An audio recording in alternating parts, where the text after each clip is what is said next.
Kerana rezeki ni kalau kita tak sedekah, dia tetap akan habis dengan 3 sebab. Pertama, dia akan habis dengan musibah. Kita kan bila tabung lalu kita buat tidur, selamat duit aku RM5, RM1, RM10. Dia tak akan habis dengan musibah. Kita keluar tengok siapa orang rembat. Mana pula sipah aku tu. Sepo krok ni RM40 ni. Rasa RM40 ya. Contoh, baru start enjin, ni alamak tak hidup pelak kan, duit pelak lagi. Balik rumah tengok hujan lebat, bocor pula, alamak bumbung pula. Ada je. Maknanya duit habis juga tak? Habis. Yang kedua, harta akan habis dengan apa dia? Yang namanya pembaziran.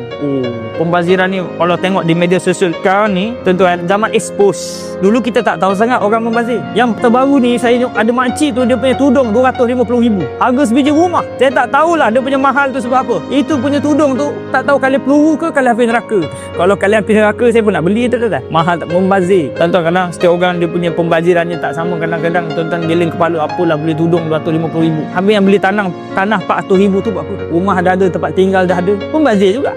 Kita tahun ni sampai tak buat korban sebab beli tanah. Saya tak tahu korban. Tahun ni kenapa tak buat korban? Beli tanah. Umur berapa? 60, 50, 70. Nak duduk berapa lama sini? 1000 tahun. Dunia ni tuan-tuan, tempat singgah, tempat yang kita akan tinggalkan. Beli lagi tanah. Sebab apa?